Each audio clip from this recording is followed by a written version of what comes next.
బొంకులేటి రంకెలు నాదర్గుల్ భూముల ఆక్రమణపై మంత్రి పొంగులేటి చిందులు అడ్డంగా దొరికిపోయి అడ్డగోలుగా అబద్ధాలు ఆరోపణలు కేటీఆర్ హరీష్పై అసంబద్ధ వ్యాఖ్యలు దుర్భాషలు భూదందాను బయటపెట్టిన నమస్తే తెలంగాణపై అసహనం బీఆర్ఎస్పై బురద జల్లే యత్నంలో బుక్కైన రెవెన్యూ మంత్రి 2006 నాటి కాంగ్రెస్ పాలనలోనే అక్కడ మొదలైన రిజిస్ట్రేషన్లు అయ్యో 2014 అన్నాడు 2006లో జరిగిందంట.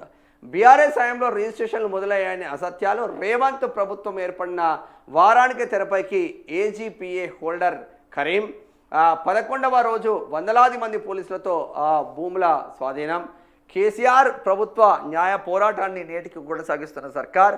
బోర్డుల మాయాజాలంతో మంత్రి కుటుంబ దందాలు బట్టబయలు. భూముల వ్యవహారంలో బయటపడ్డ వ్యాపార భాగస్వామ్యులు. కోహినూర్, శిల్ప, ఏక్యూ స్క్వేర్ ఒకే గూటి కంపెనీలే అన్నీ బయటపెట్టిన నమస్తే తెలంగాణ. అందుకే పొంగులేటి గింగిరాలు వాస్తవాలు దాచిపెట్టి అవాకులు చెవాకులు అడ్డగోలు కూతలు డైవర్షన్కే మెగాతో తెర వెనుక ఒప్పందం అంటూ తప్పుడు మాటలు. గజ్జి కుక్కలు, అడవి పందులు, గాడిదలు అంటూ తీవ్ర అసహన భాష. తనపై ఆరోపణలు పక్కన నెట్టేందుకే మిగతా మంత్రులపైన బురద జల్లుతున్నారు అంటున్నారు పొంగులేటి శ్రీనివాసరెడ్డి. 2014లో అన్నారంటే కానీ 2006లోనే జరిగిందంట. పాపం నీళ్ళ బాటిల్ తాగుతున్నాడు. మెగాతో పొత్తులు, బీఆర్ఎస్పై కత్తులు. పదవి నుంచి దిగిపో అని ఇక్కడ బీఆర్ఎస్ అటాక్ చేస్తూ ఉంది. డామిట్ అడవి పంది కథ అడ్డం తిరిగింది. నవ్వుల పాలైన మంత్రి పొంగులేటి కహాని. అసంబద్ధమైన కథతో అవినీతిని దాచే యత్నం.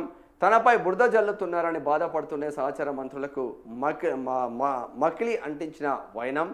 బోర్డులెత్తిన భూములేటి మెగాను ప్రస్తావించి శిల్పాను వదిలేసిన మంత్రి.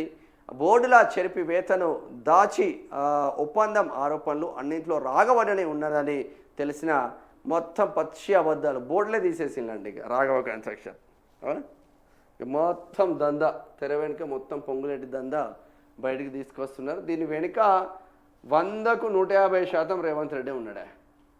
ఒక మినిస్టర్ని ఇంత పెద్ద ఎత్తున బీఆర్ఎస్ అటాక్ చేసి ఇక నమస్తే తెలంగాణ పొంగులేటి శ్రీనివాసరెడ్డి కోసమే పెట్టినట్టున్నది నమస్తే తెలంగాణ పేపర్ మొత్తం. ఇప్పుడు ఆడ నుంచి మొదలుకుంటే ఒక ఫోటో, 2 ఫోటో, 3 ఫోటో, 4 ఫోటో,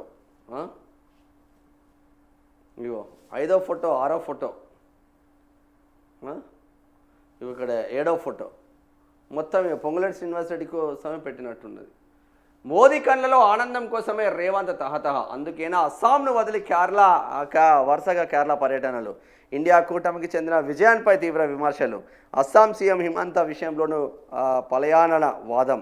రాహుల్ను అవమానించిన పల్లెత్తు మాట అని రేవంత్. హిమంత వాచలతను దూసుమాడింది కేసీఆర్ ఒక్కరే అంటున్నారు. చేనేతలో టెండర్ల విధానం రద్దు. నేడు జీవన్ రెడ్డితో కేటీఆర్ భేటీ. 2 వారాలు సీజ్ ఫైర్ కూడా అయిన నేపథ్యం మాత్రం ఉంది అని చెప్పుకోవచ్చు. ఇది నమస్తే